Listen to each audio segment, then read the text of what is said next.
بابر صاحب مجھے یاد پڑتا ہے عمران خان صاحب جب مہنگائی ہوئی تھی نا خان صاحب کے زمانے میں، تو انہوں نے کہا تھا کہ میں یہاں ٹماٹر اور سبزیوں کے ریٹ کم کرنے تو نہیں آیا نا، میں تو ملک سنبھالنے آیا ہوں. یہ والے ریٹ تو عالمی منڈی کی وجہ سے خراب ہوتے، تو اگر پوری اکانومی دنیا کے اندر خراب ہو رہی ہے تو یہ حکومت کیا کر سکتی ہے؟ پھر میں وہ والی منطق ابھی اس حکومت کے ساتھ لگاؤں تو پھر کیسے دیکھوں؟ اچھا، بڑے زبردست بات کی آپ نے.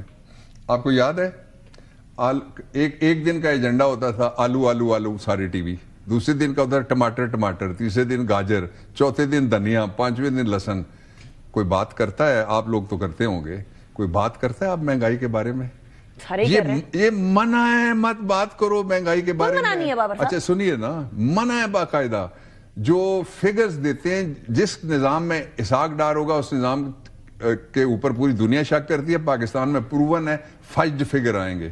اس کے باوجود آپ کے ساتھ یہ ورکرز بیٹھے ہوئے ہیں، اٹھنے کے بعد ان سے پوچھ لیجئے گا کہ ان کی زندگی کیسے گزر رہی ہے. ہمیں کوئی ضرورت نہیں ہے سروے کی، ہمارے ارد گرد ہیں.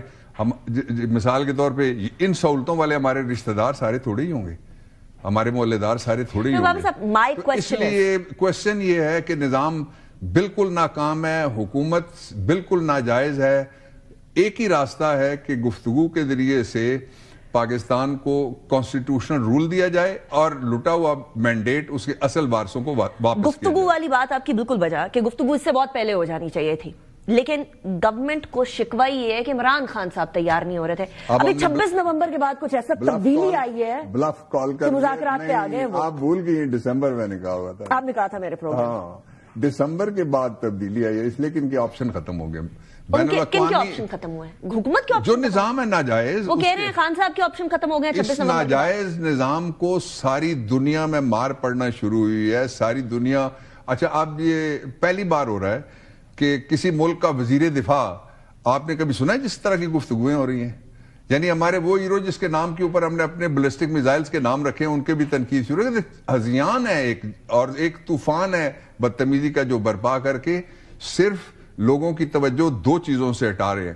ایک یہ جو ہوا ہے 26/11 کا میسیکر، اس سے ہٹا رہے ہیں، اور دوسرا یہ کہ اپنی نااہلی اور نالائکی سے ہٹا رہے ہیں.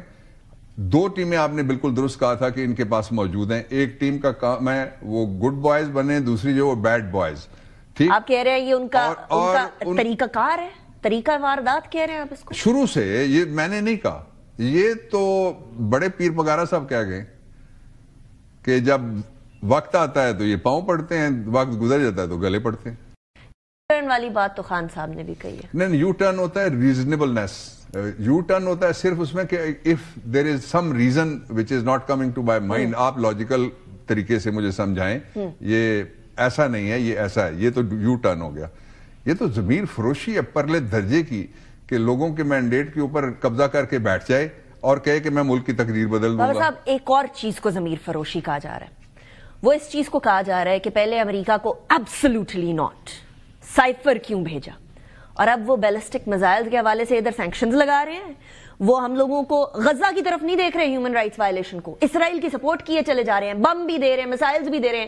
ادھر وہ کچھ کہتے ہیں بلے بلے بہت اچھا کیا انہوں نے، پاکستان میں ہیومن رائٹس وائلیشن ہو گئی. اچھا جی، تین چیزیں اس کو بھی ضمیر فروشی کہہ رہی ہوں. لیٹ می کم آن دی جو ہمارے لیجیٹیمیٹ بیلسٹک میزائل، آئی سے ود فل اتھارٹی، ہمارا لیجیٹیمیٹ بیلسٹک میزائلز کا نظام ہے.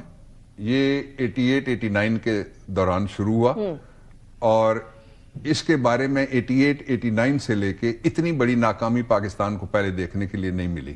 مثلاً اسحاق ڈار کے نیچے وزارت خارجہ، اس کو کیا پتا ہے انٹرنیشنل ریلیشنز کا. دوسرا جو ہمارا ایمبیسڈر ہے، اس نے، آپ کو یاد ہے نا گفتگو کے دوران کس طرح کی ویڈیو چلائی تھی، یہ وہ ایمبیسڈر بیٹھا ہوا ہے.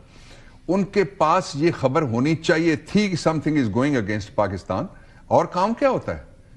جس ملک کے خلاف آپ یا جس ملک کے حق میں آپ ہوتے ہیں، آپ کو پتا ہوتا ہے کہ وہ ملک کدھر جا رہا ہے. یہ خبر جب اس وقت ہمیں پتہ لگتی ہے، اور ان کو بھی اس وقت پتہ لگتی ہے، یہ دو جن کے میں نے نام لیے، ان دونوں کو فوراً استعفیٰ ان سے لینا چاہیے کہ ان کو پتہ ہی نہیں چلا، ان کو پتہ ہی نہیں چلا کہ ہمارے لیجیٹیمیٹ، ایک ایمبیسڈر سے اور ایک اسحاق ڈار صاحب سے، ہاں جی، بیلسٹک میزائل کے حوالے سے اتنی بڑی کھچڑی پک رہی ہے. وہ اناؤنسمنٹ کے بعد جب ہو گئی سینکشنز، اس کے بعد تو خبر آئی نا، تو ان کو کیوں پتہ نہیں تھا؟ ون. دوسرا جو آپ نے کہا وہ بھی بڑی امپورٹنٹ بات ہے، وہ یہ ہے کہ اس وقت جو گورنمنٹ ہے اس کی پرائورٹی کیا ہے.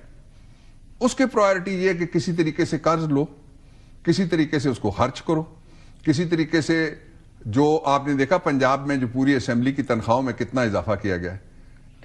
unreasonable at a very bad time. Very bad time نہیں, ورسٹ ٹائم ہے نا ہمارا. ہمارے پاس تو مانگے کے علاوہ ہے کیا, اپنا کیا ہے جس کے اوپر ہم اگلا بجٹ دیں گے.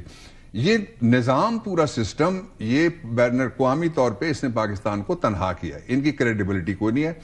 پھر جو جن ملکوں کے اندر یہ گفتگو کرنے کے لیے یا قرض مانگنے کے لیے جاتے ہیں تو یہ سمجھیں کہ یہ شاپر چلا گیا وہاں, وہ بھرنے کے لیے گئے, یہ شاپر ہے, یہ بھر دیں.